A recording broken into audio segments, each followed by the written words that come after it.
Hello everyone, welcome back to our YouTube channel Sangeetangan. आप सभी को हमारा यूट्यूब चैनल संगीतांगन में स्वागत है। हेलो एवरीवन, आप सभी को हमारे यूट्यूब चैनल संगीतांगन में स्वागत है। आज का टॉपिक है राग भैरव।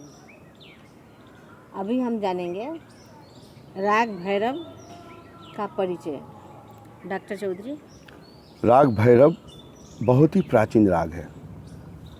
वर्तमान में तो भारतीय संगीत में 10 थाट है जो पंडित विष्णु नारायण भातखंडे जी इसको तैयार किए हैं और सबसे आधुनिक काल में वही किए हैं। लेकिन इससे पहले 6 राग और 36 रागिनी था, वहाँ भी राग भैरव था। तो भैरव बहुत ही प्राचीन राग है। कुछ संगीतज्ञों को मानना है कि राग भैरव के जनक भगवान शिव हैं। वही कुछ बताते हैं कि नहीं, राग भैरव के जनक भगवान सूर्यदेव हैं। ये क्या मीत है? नहीं, मीत तो एक मनगढ़ंत काल्पनिक कथा है। पर यहाँ पर इस बात को समझने के लिए हमें ऐसे समझना चाहिए कि भैरव शब्द के अर्थ क्या है। भैरव मतलब एक डरावना गूंज, प्रलय गूंज है। ये प्रलय क्या है कि सृष्टि स्थिति विलय, ये समय की एक प्रवाह है। तो विलय जो है, प्रलय जो गूंज है, इसको भैरव कहा जाता है। ऐसे माना जाता है कि ये सृष्टि आरंभ से पहले सृष्टि विलय हुआ था। तो सृष्टि के विलय काल और आरंभ काल के बीच के एक समय होता है मानक काल।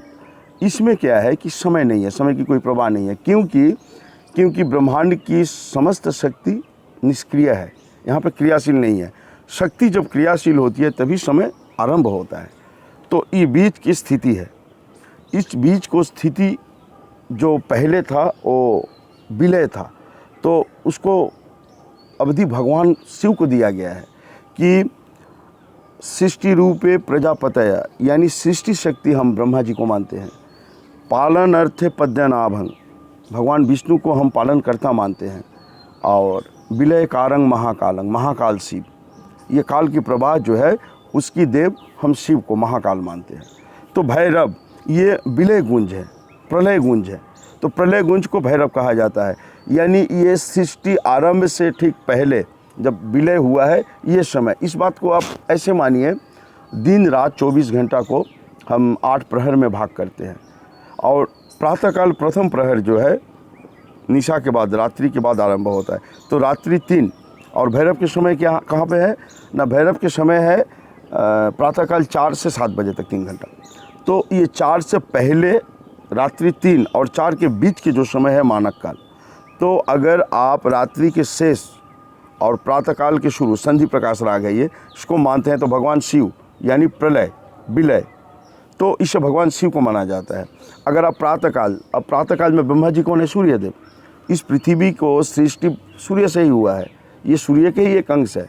तो सारे बात भगवान सूर्यदेव पे जाता है जो ब्रह्मा है, इस पृथ्वी के वो ब्रह्मा है। तो इसीलिए कोई संगीतज्ञ इसे ब्रह्मा को इसका जनक मानते हैं और कुछ जो है भगवान शिव को मानते हैं। जो भी हो, ये संधि प्रकाश राग है। रात्रि और सुबह को, दिन को प्रारंभ जब होता है, ये संधि क्षण की संधि प्रकाश राग है। ये है राग भैरव का परिचय। राग भैरव का गायन शैली क्या है? किसी भी राग को गायन शैली, एक बात समझा जाए, सबसे पहले राग है क्या? राग के अर्थ होता है, रंज धातु से बना है जिसका अर्थ है रंगना। हमारा जो स्केल पे 12 सुर है, सबसे पहले क्या होता है कि राग उत्पन्न करने के लिए एक ठाट, पेरेंट स्केल की ज़रूरत पड़ता है। ठाट है पेरेंट स्केल जिससे राग उत्पन्न होता है। तो पेरेंट स्केल होता क्या है कि ये 7 स्वर के क्रम अनुसार एक आरोही रचना है। गायन में क्या होता है कि सुर को हम वर्ण में बांटते हैं। वर्ण क्या है कि इसका स्थायी वर्ण, आरोही वर्ण, अवरोही वर्ण और संचारी वर्ण। वर्ण है एक आइडेंटिफाई, जैसे हमने एक स्वर को जब नामकरण करते हैं तो वर्ण ही बोलते हैं। और जब उस सुर को गाने की शैली आइडेंटिफाई करने के लिए कुछ चाल बनता है तो भी वर्ण कहलाता है। ये एक आइडेंटिफिकेशन है। अब जैसे मान लीजिए ब्लड तो लाल होता है, पर ब्लड को जब लैब में देखा जाता है तो उसको स्टेनिंग किया जाता है, तब जाके WBC, रेड सेल, प्लेटलेट, ये अलग अलग कलर दिखता है, उसमें एक रंग आता है। ठीक इसी तरह हम इस चाल को रंगते हैं तो इसका वर्ण बोलते हैं स्थाई वर्ण, आरोही वर्ण, अवरोही वर्ण और संचारी वर्ण। इसमें ठाट आरोही वर्ण में होता है। ठाट में सिर्फ सारे गामा पाधा निशा बस 7 स्वर होता है। अब इसके ये मेल है। अब जैसे मेल क्या है कि पंचम को बीच करके अगर सरस से हम शुरू करते हैं तो एक रेशभ कोमल ले लेते हैं और एक पंचम के बाद एक उसके बाद वाला स्वर धैवत कोमल ले लेते हैं, तो इससे जो रचना बनता है ये भैरव के ठाट होता है, ये भैरव ठाट है। अब भैरव ठाट से ये राग उत्पन्न हुआ है कि इसे हम भैरव ठाट की आश्रित राग बोलेंगे। अब इसका आरोह क्या होता है, देखिए आरोह अवरोह, आरोही वर्ण अवरोही वर्ण, और इसमें स्थाई वर्ण क्या होता है देखिए सा रे गा मा पा धा नी सा नी धा पा मा गा रे सा। ये आरोह अवरोह में क्या है कि स्थाई वर्ण का अर्थ होता है कि किसी भी वर्ण पे बार बार रुकना, तो इसमें रेशभ और धैवत पे आंदोलन है, आंदोलित होता है, ये स्थाई वर्ण है। इस राग की रेशभ और धैवत कैसे स्थाई होता है देखिए सा रे गा मा पा धा नी सा नी धा पा मा गा रे सा।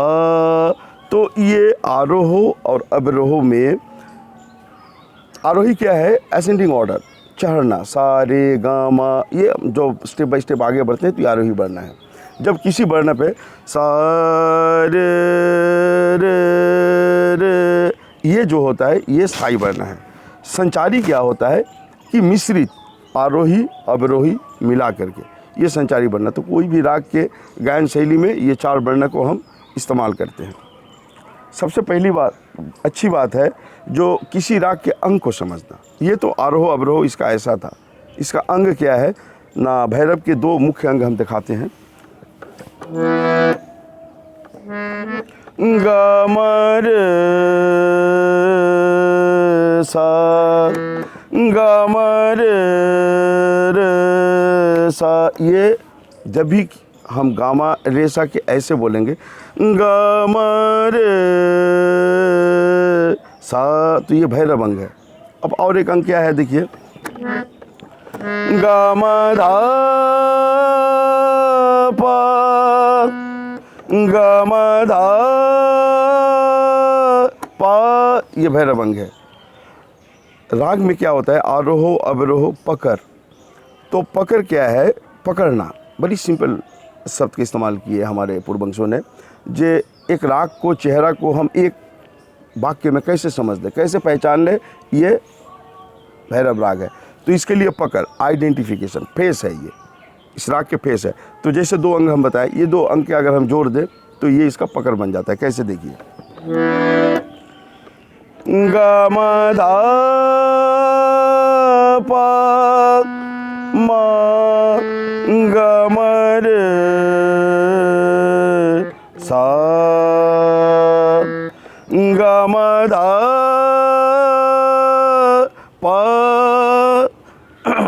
मा, गा मा रे सा।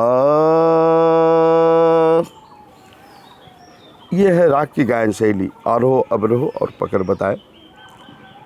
नेक्स्ट वीडियो में और हम आगे बढ़ेंगे। आज के लिए दोस्तों इतना ही। फिर हम अगले वीडियो हाजिर होंगे लेकर। एक धन्यवाद। धन्यवाद।